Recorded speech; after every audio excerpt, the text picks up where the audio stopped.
Hi friends, welcome back to my channel. നമ്മൾ ഈ part 3 ചെയ്യാൻ പോകുന്നത് ഒരു വിൻഡോസ് ഇൻസ്റ്റാൾ ചെയ്തതിന് ശേഷം നിർബന്ധമായിട്ട് നമ്മൾ അറിഞ്ഞിരിക്കേണ്ട ഒരു 5 കാര്യങ്ങളെ കുറിച്ചാണ് ഞാനിപ്പോൾ പറയാൻ പോകുന്നത്. നമ്മൾ ഫസ്റ്റ് പാർട്ടിൽ നമ്മൾ ഹാർഡ്വെയർ എങ്ങനെ അപ്ഗ്രേഡ് ചെയ്യാമെന്ന് പഠിച്ചു. അതിൽ നമ്മൾ ഹാർഡ് ഡിസ്ക് അപ്ഗ്രേഡ് ചെയ്യുന്നതും റാം അപ്ഗ്രേഡ് ചെയ്യുന്നതും എങ്ങനെയാണെന്ന് പഠിച്ചു കഴിഞ്ഞു. അതേപോലെ തന്നെ സെക്കൻഡ് പാർട്ടിൽ നമ്മൾ എങ്ങനെ വിൻഡോസ് ഇൻസ്റ്റാൾ ചെയ്യാം, വിൻഡോസ് 10 എങ്ങനെ ഇൻസ്റ്റാൾ ചെയ്യാം എന്നുള്ളതും പഠിച്ചു. നിങ്ങളിത് കണ്ടിട്ടേ ഇല്ലെങ്കിൽ ഉറപ്പായിട്ടത് കാണുക. ഞാൻ അതിൻ്റെ ലിങ്ക് ഡിസ്ക്രിപ്ഷനിൽ കൊടുക്കുന്നതാണ്. അപ്പോൾ നമ്മൾ ആദ്യമായിട്ട് ചെയ്യാൻ പോകുന്നത് ഈ സിസ്റ്റത്തിൽ നെറ്റ് ഒന്നും കണക്ട് ചെയ്തിട്ടില്ല. അതിനു മുമ്പ് ചെയ്യേണ്ട ഒരു ഒന്നാമത്തെ കാര്യമാണ് നമ്മൾ ഡിസ്കിനെ പാർട്ടീഷൻ ചെയ്യുക. നമ്മളിപ്പോൾ കണക്ട് ചെയ്തിരിക്കുന്ന SSD 480 GB ആണ്. നമ്മൾ അതിനകത്താണ് വിൻഡോസ് ഇൻസ്റ്റാൾ ചെയ്തിരിക്കുന്നത്. എങ്ങനെ പാർട്ടീഷൻ ചെയ്യണം എന്നുള്ളതാണ് ഞാനിപ്പോൾ നിങ്ങൾക്ക് കാണിച്ചു തരാൻ വേണ്ടി പോകുന്നത്. അത് എന്തുകൊണ്ടാണ് ഈ നെറ്റ് കണക്ട് ചെയ്യുന്നതിന് മുമ്പ് ചെയ്യണമെന്ന് പറയുന്നത് വെച്ചാൽ, നെറ്റ് കണക്ട് ചെയ്ത് കഴിഞ്ഞാൽ ഓട്ടോമാറ്റിക്കായിട്ട് തന്നെ ഡ്രൈവർ ഇൻസ്റ്റാൾ ആകാൻ തുടങ്ങും. ഡ്രൈവർ ഇൻസ്റ്റാൾ ആകാൻ തുടങ്ങി കഴിഞ്ഞ് കഴിഞ്ഞാൽ നിങ്ങൾ വിചാരിക്കുന്ന പോലത്തെ ഒരു സൈസിൽ നിങ്ങൾക്ക് ഡിസ്ക് പാർട്ടീഷൻ ചെയ്യാൻ സാധിക്കുന്നതല്ല. അപ്പോൾ എന്തായാലും നെറ്റ് കണക്ട് ചെയ്തിട്ടില്ല. നെറ്റ് കണക്ട് ചെയ്യുന്നതിന് മുമ്പ് തന്നെ നമ്മൾ ഡെസ്ക്ടോപ്പിലേക്ക് പോവുകയാണ്. ഡെസ്ക്ടോപ്പിൽ പോയിട്ട് നമ്മൾ എങ്ങനെ പാർട്ടീഷൻ ചെയ്യാം എന്നുള്ളതാണ് ഇപ്പോൾ കാണാൻ പോകുന്നത്. ഫസ്റ്റ് തന്നെ നമ്മൾ വിൻഡോസ് കീയിൽ റൈറ്റ് ക്ലിക്ക് ചെയ്യാം. റൈറ്റ് ക്ലിക്ക് ചെയ്യുമ്പോൾ നിങ്ങൾക്ക് ഡിസ്ക് മാനേജ്മെന്റ് എന്നുള്ള ഒരു ഓപ്ഷൻ കാണാൻ പറ്റും. ആ ഡിസ്ക് മാനേജ്മെന്റ് പ്രസ് ചെയ്യാം. ഡിസ്ക് മാനേജ്മെന്റ് പ്രസ് ചെയ്തതിനു ശേഷം സിസ്റ്റം റിസർവ്ഡ് എന്ന് പറഞ്ഞിട്ട് ഒരു 579 MB അങ്ങനെ തന്നെ പോയിട്ടുണ്ടാവും. അത് നിങ്ങൾ ഒന്നും ചെയ്യേണ്ട, അത് അങ്ങനെ തന്നെ ഇരുന്നോട്ടെ. അതിനുശേഷം സി എന്ന് പറഞ്ഞിട്ട് നമുക്ക് 446.56 GB നമുക്ക് സീൽ കിടപ്പുണ്ട്. നമ്മൾ ഇതിനെയാണ് പാർട്ടീഷൻ ചെയ്യാൻ പോകുന്നത്. അത് നമ്മൾ റൈറ്റ് ക്ലിക്ക് ചെയ്യുന്നു, ഷ്രിങ്ക് വോളിയം കൊടുക്കുന്നു. ഞാനിപ്പോൾ ചെയ്യാൻ പോകുന്നത് പറഞ്ഞാൽ സീല് വന്നിട്ട് 200 GB ആണ് സി വെക്കുന്നത്. രണ്ടാമത്തെ ഡ്രൈവ് എന്ന് പറയുന്നത് അതിന്റെ റിമൈനിങ് ആണ് ഞാൻ വെക്കാൻ പോകുന്നത്. അപ്പോൾ ഞാൻ എങ്ങനെയാണ് വെക്കാൻ പോകുന്നത് വെച്ച് കഴിഞ്ഞാൽ, 200 ഇപ്പോൾ ഓൾറെഡി ഇതിനകത്തുള്ള സൈസ് എന്ന് പറയുന്നത്, നമുക്ക് അവൈലബിൾ ആയിട്ടുള്ള സൈസ് എന്ന് പറയുന്നത് 45, 72, 81 എന്ന് പറയുന്ന സൈസാണ്.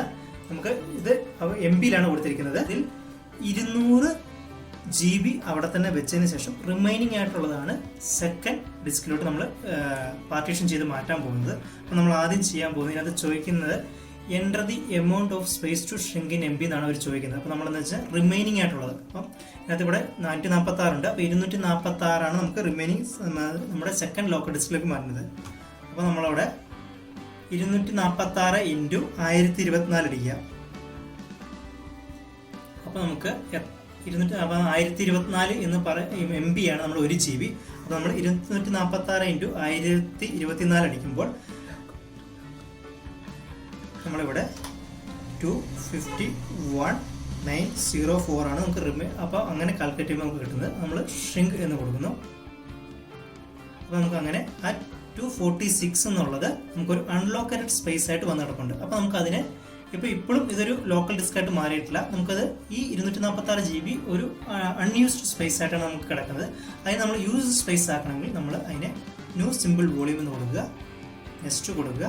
ഇപ്പോൾ നമുക്ക് ഇതിനെ വേണമെങ്കിൽ 2 ലോക്കൽ ഡിസ്ക് ആയിട്ട് വേണമെങ്കിൽ തിരിക്കാം. നമുക്ക് ഇവിടുന്ന് എത്ര വേണ്ടതെന്ന് വെച്ചാൽ നമുക്ക് എൻ്റർ ചെയ്ത് നമുക്ക് അതിനെ തിരിക്കാൻ പറ്റും. ഞാനിപ്പോൾ ഈ 246 GB ഒരു ലോക്കൽ ഡിസ്ക് ആയിട്ട് മാറ്റാൻ പോവുകയാണ്. അത് മൊത്തത്തിലെടുത്തിട്ട് നെക്സ്റ്റ് കൊടുത്തു, അസൈൻ ലെറ്റർ E എന്നുള്ളത് കൊടുത്തു, നെക്സ്റ്റ് കൊടുത്തു, ഫിനിഷ് ചെയ്തു. അപ്പോൾ നമുക്ക് ഇവിടെ കാണാൻ പറ്റും അത് ഫോർമാറ്റ് ആയിട്ട് നമുക്കൊരു ലോക്കൽ ഡിസ്ക് ആയിട്ട് വരുന്നത് കാണാൻ പറ്റും.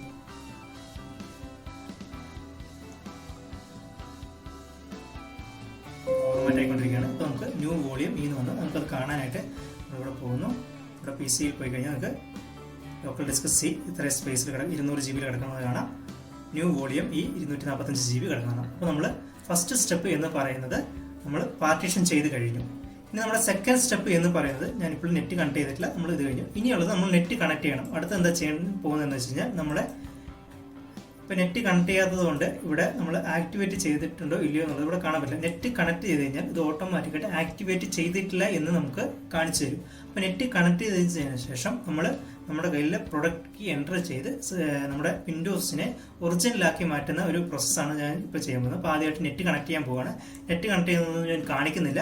ഞാനിത് ആക്ടിവേഷൻ ചെയ്തതിന് ശേഷം നിങ്ങൾക്ക് ആക്ടിവേഷൻ ആയിരിക്കുന്നത് നിങ്ങൾക്ക് കാണിച്ചു തരുന്നതാണ്. അപ്പോൾ നമ്മൾ ഈ സിസ്റ്റത്തിൽ നെറ്റ് കണക്ട് ചെയ്തു. നെറ്റ് കണക്ട് ചെയ്തതിന് ശേഷം വിൻഡോസ് ഞാൻ ഓൾറെഡി ആക്ടിവേറ്റ് ചെയ്തിട്ടുണ്ട്. വിൻഡോസ് ആക്ടിവേഷൻ ആയോ ഇല്ലയോ എന്നറിയാൻ വേണ്ടിയിട്ട് നമ്മൾ ഈ PC-യിൽ പോകുന്നു, പ്രോപ്പർട്ടീസിൽ പോകുന്നു. അപ്പോൾ നമുക്കറിയാൻ പറ്റും വിൻഡോസ് ഈസ് ആക്ടിവേറ്റഡ് എന്ന് അതിനകത്ത് കാണിക്കും. വിൻഡോസ് ആക്ടിവേഷൻ ചെയ്യേണ്ട, ഒറിജിനൽ കീ കൊടുത്ത് ആക്ടിവേഷൻ ചെയ്യേണ്ട ഒരു ആവശ്യകതയെക്കുറിച്ച് പറയുകയാണ്. നമ്മൾ അങ്ങനെ വിൻഡോസ് കീ കൊടുത്ത് ആക്ടിവേഷൻ ചെയ്തില്ല എന്നുണ്ടെങ്കിൽ ഒത്തിരി പേര് ക്രാക്ക് ചെയ്യുന്നതൊക്കെ കണ്ടിട്ടുണ്ട്. അങ്ങനെ നമ്മൾ ഒറിജിനൽ കൊടുത്ത് ആക്ടിവേഷൻ ചെയ്തില്ല എന്നുണ്ടെങ്കിൽ നമ്മുടെ ഈ പ്രൊട്ടക്ഷനൊക്കെ ആ ഫംഗ്ഷനൊന്നും വർക്കാവത്തില്ല. നമ്മുടെ സിസ്റ്റം പ്രൊട്ടക്ഷൻ, നമ്മുടെ ഇപ്പോൾ പേഴ്സണൽ ഫയൽ മൊത്തം ആർക്ക് വേണമെങ്കിലും നമുക്ക് ഹാക്ക് ചെയ്തെടുക്കാം എന്നുള്ളൊരു ഇതാണ് നമ്മൾ ഒറിജിനൽ ഉപയോഗിച്ചില്ലെങ്കിലുള്ള പ്രശ്നം എന്ന് വെച്ചാൽ. ഞാനിവിടെ ഓൾറെഡി ആക്ടിവേഷൻ ചെയ്തിട്ടുണ്ട്. പിന്നെ നമ്മുടെ മൂന്നാമത്തെ സ്റ്റെപ്പ് എന്ന് പറഞ്ഞു കഴിഞ്ഞാൽ നമ്മൾ വിൻഡോസ് ഇൻസ്റ്റാൾ ചെയ്ത സമയത്ത് ഈ സിസ്റ്റത്തിൻ്റെ യൂസർ നമ്മൾ പാസ്വേഡ് ഇട്ടിരുന്നില്ല. അപ്പോൾ പാസ്വേഡ് ഇടാനുള്ള സെറ്റപ്പാണ് നമ്മൾ അടുത്ത മൂന്നാമത്തെ സ്റ്റെപ്പ് കാണിക്കാൻ പോകുന്നത്. മൂന്നാമത്തെ സ്റ്റെപ്പ് എന്ന് പറയുന്നത് നമ്മൾ ഈ വിൻഡോസ് കീയിൽ റൈറ്റ് ക്ലിക്ക് കൊടുക്കുക, കമ്പ്യൂട്ടർ മാനേജ്മെൻറ്റിൽ പോവുക. കമ്പ്യൂട്ടർ മാനേജ്മെൻറ്റിൽ പോകുമ്പോൾ അതിൻ്റെ ഒരു ഡയലോഗ് ബോക്സ് ഓപ്പൺ ആയി വരും. അതിനകത്ത് ലോക്കൽ യൂസർ ആൻഡ് ഗ്രൂപ്പ്സ് എന്നുണ്ടാവും. അത് നമ്മൾ എക്സ്പാൻഡ് ചെയ്യുക. അതിൽ യൂസർ പോവുക.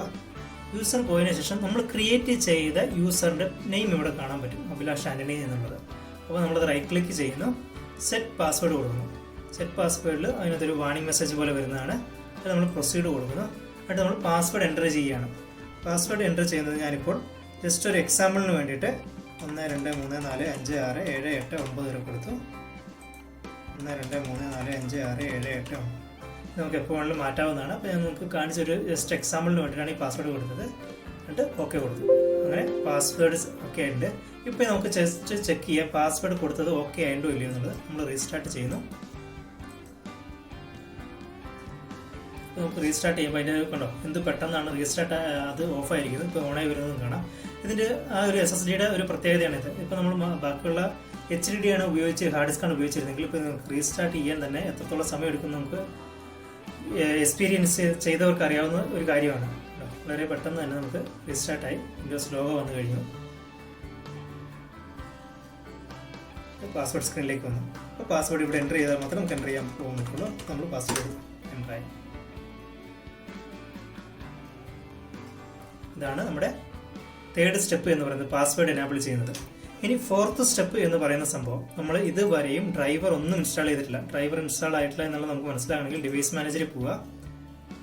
നമ്മൾ ഈ ഡിസ്പ്ലേ അഡാപ്റ്റർ നോക്കിക്കഴിഞ്ഞാൽ ഇപ്പോഴും മൈക്രോസോഫ്റ്റ് ബേസിക് ഡിസ്പ്ലേ അഡാപ്റ്ററാണ് കിടക്കുന്നത്.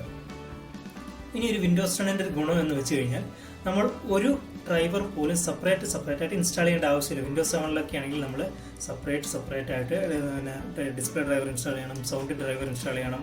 ഇതിൻ്റെ ഒന്നും ആവശ്യം നമുക്ക് വിൻഡോസ് 10 വരുന്നില്ല. നമ്മൾ നേരെ സെറ്റിങ്സിൽ പോവുക, അപ്ഡേറ്റ് ആൻഡ് സെക്യൂരിറ്റിയിൽ പോവുക, ചെക്ക് ഫോർ അപ്ഡേറ്റ്സ് കൊടുക്കുക. ഓട്ടോമാറ്റിക്കായിട്ട് നമ്മുടെ സിസ്റ്റത്തിന് വേണ്ട എല്ലാ അപ്ഡേറ്റ്സും ഇവിടെ നമ്മുടെ നെറ്റ് കണക്ട് ചെയ്താൽ മാത്രം മതി. ഇതിനകത്ത് ഓട്ടോമാറ്റിക്കായിട്ട് അവർ വിൻഡോസ് 10 നമുക്ക് മൈക്രോസോഫ്റ്റ് നമുക്ക് തരുന്നതാണ്. അതുകൊണ്ട് നമുക്ക് സെപ്പറേറ്റ് ആയിട്ട് വിൻഡോസ് 10 പോയിട്ട് ഡ്രൈവർ ഇൻസ്റ്റാൾ ചെയ്യേണ്ട ആവശ്യമില്ല. അത് ഓട്ടോമാറ്റിക്കായിട്ട് സെർച്ചായിട്ട് നമുക്ക് ആവശ്യമുള്ള ഡ്രൈവറുകളെല്ലാം വന്നോളൂ.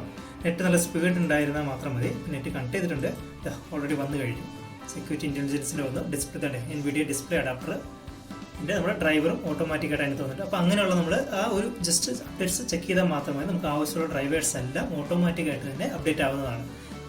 പിന്നെ ഇനി അഞ്ചാമത്തെ ഒരു സ്റ്റെപ്പ് എന്ന് പറയുന്നത് നമ്മളൊരു ആൻറ്റിവൈറസ് ഇടേണ്ട ഒരു ഇതിനെക്കുറിച്ചാണ്. നമുക്ക് ഒത്തിരിയധികം ഫ്രീ ആൻറ്റിവൈറസ് കിട്ടും. എല്ലാവരും ചെയ്യുന്നത് എന്താണെന്ന് വെച്ച് കഴിഞ്ഞാൽ ഫ്രീ ആൻറ്റിവൈറസ് അങ്ങ് എടുത്ത് ഇൻസ്റ്റാൾ ചെയ്യും.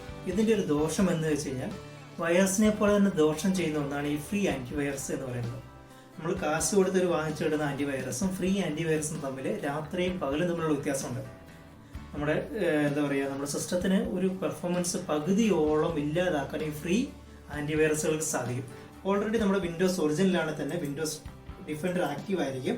പക്ഷേ വൈറസ് സെറ്റ് പ്രൊട്ടക്ഷൻ ആക്റ്റീവാണ്, അക്കൗണ്ട് പ്രൊട്ടക്ഷൻ ആക്റ്റീവാണ്. ഇതൊക്കെ ആക്ടിവേഷൻ ആണെങ്കിൽ പോലും നമ്മൾ ഒത്തിരി എന്താ പറയുക, നമ്മുടെ ഡാറ്റ അത്രയും ഇമ്പോർട്ടൻ്റ് ആണ് എന്നുണ്ടെങ്കിൽ നമ്മൾ സാധാരണ രീതിയിലുള്ള ഒരു ഡാറ്റയാണ് യൂസ് ചെയ്യുന്നത്. നമ്മുടെ അത്രയധികം പ്രൈവറ്റ് ഡാറ്റ ഒന്നുമില്ല, മെയിലൊന്നും ഹാൻഡിൽ ചെയ്യുന്നില്ല എന്നുണ്ടെങ്കിൽ നമുക്ക് അങ്ങനെ വലിയൊരു ആൻറ്റിവൈറസ് വളരെ ഇമ്പോർട്ടൻ്റ് ആണ്. അതൊക്കെയാണ് നമ്മളൊരു വിൻഡോസ് ആൻറ്റിവൈറസ് കാശ് കൊടുത്ത് വാങ്ങേണ്ട ആവശ്യമില്ല. വിൻഡോസ് ഡിഫൻഡർ തന്നെ ധാരാളമാണ്. അപ്പോൾ നമ്മൾ ഒത്തിരി ഇമ്പോർട്ടൻ്റ് ആയിട്ടുള്ള ഡാറ്റയും നമ്മുടെ കമ്പനിയുടെ മെയിലുകളും നമ്മുടെ ഒത്തിരി പ്രൈവറ്റ് ഡാറ്റകൾ നമ്മൾ ഹാൻഡിൽ ചെയ്യുന്നുണ്ടെങ്കിൽ ഉറപ്പായിട്ടും നമ്മളൊരു ആൻറ്റിവൈറസ് പർച്ചേസ് ചെയ്യേണ്ടത് അത്യാവശ്യ ഘടകമാണ്. അത് നിങ്ങൾ മറക്കാതിരിക്കുക. അപ്പം നിങ്ങൾ ഈ 5 സ്റ്റെപ്പുകൾ ഓർത്തിരിക്കുക. ഫസ്റ്റ് തന്നെ നെറ്റ് കണക്ട് ചെയ്യുന്നതിന് മുമ്പ് തന്നെ പാർട്ടീഷൻ ചെയ്യേണ്ട ഒരു ഇത് നമ്മൾ ഡെസ്ക് പാർട്ടീഷൻ ചെയ്യുക.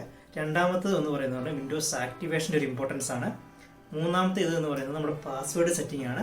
നാലാമത്തെന്ന് പറയുന്നത് നമ്മുടെ ഡ്രൈവേഴ്സിൻ്റെ ഇതാണ്. അഞ്ചാമത്തെന്ന് പറയുന്നത് ആൻറ്റിവൈറസിൻ്റെ ഇതാണ്. അപ്പോൾ നിങ്ങൾക്ക് ഇതെല്ലാം സ്റ്റെപ്പ് ബൈ സ്റ്റെപ്പായി മനസ്സിലായിട്ട് ഞാൻ വിശ്വസിക്കുന്നു. നിങ്ങൾക്ക് എന്തെങ്കിലും മനസ്സിലാകാതിരിക്കുന്നുണ്ടെങ്കിൽ തന്നെ നിങ്ങളത് കമൻറ്റ് സെക്ഷനിൽ കൂടെ അറിയിക്കുക. അപ്പോൾ നിങ്ങൾക്ക് ഞാൻ അതിൻ്റെ റിപ്ലൈ തരുന്നതാണ്. അപ്പോൾ എല്ലാവർക്കും ഇഷ്ടപ്പെട്ടു എന്ന് വിചാരിക്കുന്നു. ഇനി എന്തെങ്കിലും ഫ്യൂച്ചർ വീഡിയോ നിങ്ങൾക്ക് ആവശ്യമായിട്ടുണ്ടെങ്കിൽ, എന്തെങ്കിലും ഡൗട്ട് ഉണ്ടെങ്കിൽ നിങ്ങൾ അറിയിക്കുക. ഞാൻ അതിനനുസരിച്ച് വീഡിയോ ക്രിയേറ്റ് ചെയ്യുന്നതാണ്. അപ്പോൾ എല്ലാവരും എൻ്റെ ഇതിനു മുമ്പുള്ള വീഡിയോയും കാണുക, ചാനൽ സബ്സ്ക്രൈബ് ചെയ്യുക, ബെൽ ബട്ടൺ പ്രസ് ചെയ്യുക. Stay tuned.